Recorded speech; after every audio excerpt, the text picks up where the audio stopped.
കട്ടവന്റെ കൈവെട്ടുന്ന നിയമം മാനവികമാണ് എന്ന് നമ്മൾ ഇന്ന് ഏതെങ്കിലും മനുഷ്യന്മാർക്ക് ആലോചിക്കാൻ പറ്റുമോ? വ്യഭിചാരം എന്ന ഒരു കുറ്റം ചെയ്തു എന്നതിൻ്റെ പേരിൽ മനുഷ്യരെ, സ്ത്രീകളെ കഴുത്തോളം മണ്ണിൽ കുഴിച്ചിട്ട് തലയിലേക്ക് കരിങ്കല്ലെടുത്തെറിയുന്ന ഇസ്ലാമിക നിയമം അത് മാനവികമാണ് എന്ന് ആർക്കെങ്കിലും വാദിക്കാൻ പറ്റുമോ? അപ്പോൾ മാനവിക വിരുദ്ധമായ ഒരു നിയമം ഇസ്ലാമിൽ കാണിച്ചു തരാൻ 5 ലക്ഷം രൂപ കൊണ്ട് വെല്ലുവിളിക്കുകയാണെങ്കിൽ നിങ്ങൾ ആകെ ചെയ്യേണ്ടത് DD എടുക്കുക, പൈസ കൊടുക്കുക എന്നുള്ളത് മാത്രമാണ്. അതിന് വേറെ സംവാദം നടത്തേണ്ട പോലും കാര്യമില്ല. ഇതറിയാൻ, ഇത് തലയിൽ ആൾപ്പാർപ്പുള്ള ആൾക്കാർക്ക് അറിയാം എന്നുള്ളത് കൊണ്ടാണ് ഒരു ഉസ്താദുമാരും ഇദ്ദേഹത്തിന് വേണ്ടി രംഗപ്രവേശം ചെയ്യാത്തത്. മനസ്സിലായോ? വ്യഭിചാര കുറ്റത്തിന് ഒരു മനുഷ്യനെ കഴുത്തോളം മണ്ണിൽ കുഴിച്ചിട്ട് തലയിലേക്ക് കല്ലെറിഞ്ഞു കൊല്ലുക എന്ന നിയമം മാനവികമാണോ? ഒരു മോഷണം നടത്തിയതിന്റെ പേരിൽ ഒരു മനുഷ്യന്റെ കൈപ്പത്തി വെട്ടിമാറ്റുക എന്ന ശിക്ഷ മാനവികമാണോ? നമുക്ക് അംഗീകരിക്കാൻ പറ്റുമോ? അപ്പൊ സംവാദത്തിന് മുൻപേ പരാജയം, അതായത് DD എടുക്കുന്നതിന് മുൻപ്, ഇതിലെ പ്രത്യേക ശ്രദ്ധിക്കേണ്ട എന്താ വെച്ചാൽ DD എടുക്കുന്നതിന് മുൻപ് പരാജയം സമ്മതിച്ച മനുഷ്യനാണ് ഇദ്ദേഹം. പിന്നെ ഇദ്ദേഹം നടത്തിയത് മുഴുവൻ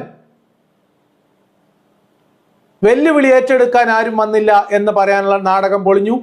വെല്ലുവിളി ഏറ്റെടുത്തോടുകൂടി അതോടുകൂടി പിന്നെ സംവാദം നടന്നേ പറ്റൂ എന്ന അവസ്ഥയിലേക്ക് എത്തുമ്പം സംവാദത്തിൽ ഞാൻ വെച്ച ഒരു ഉപാധിയാണ് ഇവർക്ക് വിനയായത്. എന്ത്? കേരളം മുടിഞ്ഞു. ഇനി നന്നാകണമെങ്കിൽ ജാതിയും മതവും പാർട്ടിയും നോക്കാതെ ശിക്ഷാ നിയമത്തിൽ മാറ്റം വരുത്തണം. ശിക്ഷാ നിയമത്തിൽ മാറ്റം വരുത്തിയില്ലെങ്കിൽ മുടിഞ്ഞു കേരളം. ഇത് ശരിയല്ല. എന്റെ മോനാന്ന് ഞാൻ സഹിക്കൂല. ഞാൻ ഇവിടുത്തെ ടീച്ചറായിരുന്നു. ഞാൻ ഇവിടുത്തെ പെൻഷൻ പറ്റിയ ടീച്ചറാ. ഞാൻ പ്രതികരിക്കാൻ തന്നെ വന്നതാണ്. എനിക്ക് സഹിക്കുന്നില്ല. ടിവിയുടെ മുന്നേ ഇരുന്നിട്ട് എന്തുവാ TV കാണുന്ന മുഴുവനും? എന്തൊരു സങ്കടമാ കാണുന്നേ. ടീച്ചർമാരെ ശരിയായ രീതിയിൽ പരിശീലിപ്പിക്കുക, രക്ഷിതാക്കളെ ശരിയായ രീതിയിൽ കൗൺസിലിംഗ് കൊടുക്കുക, ശിക്ഷാ നിയമത്തിൽ മാറ്റം വരുത്തുക. ഗൾഫിലൊക്കെ നടക്കുന്ന ഒരാൾ ശിക്ഷ ഇവിടെ വരണം. എന്നാലും അതെ കൈ വെട്ടണം, കാല് വെട്ടണം, അതിൽ ഒക്കത്തില്ല ഇവിടെ. ഇത് ശരിയല്ല ചെയ്തത്. എന്റെ കുഞ്ഞാന്ന് ഞാൻ സഹിക്കുവോ? എനിക്ക് താമരശ്ശേരി പോകാൻ അല്ലേ ഞാൻ പോയില്ല. താമരശ്ശേരി ഒരു 10ാം ക്ലാസ് പഠിക്കുന്ന കുട്ടിയെ നശിപ്പിച്ചിട്ടേ എന്ത് മര്യാദയാ കാണിച്ചിരിക്കുന്നേ? എന്ത് മര്യാദ? ഇതൊന്നും സഹിക്കാൻ പറ്റുന്ന കാര്യമല്ല. ഒരിക്കലും ആ കുട്ടികളെ പരിശീലിക്കത്തെ ആ കുട്ടികളെ ശിക്ഷിക്കണം. മാതൃകാപരമായ ശിക്ഷ കൊടുത്തിരിക്കണം കുട്ടികൾക്ക്. 15 ബാല നിയമങ്ങളെല്ലാം മാറ്റണം. ടീച്ചർമാർക്ക് നല്ല ഒന്നാമത്തെ ചൂരവടി കൊടുക്കണം.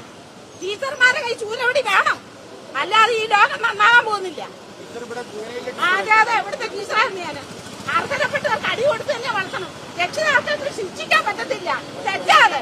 രക്ഷിതാക്കൾ കുഞ്ഞുങ്ങളെ ശിക്ഷിച്ചു വളർത്തണം. രക്ഷിതാക്കൾ കുട്ടികളെ ശിക്ഷിച്ചു തന്നെ വളർത്തണം. എന്റെ പേര് രാമേന്ദ്രകുറുപ്പ്. പ്രതികരിക്കാൻ തന്നെ വന്നാൽ ടിവിയുടെ മുന്നേ സഹിക്കാൻ പറ്റുന്നില്ല. അതുകൊണ്ട് വന്നതാണ്. ഇത് ശരിയല്ലേ ചെയ്യുന്നത്?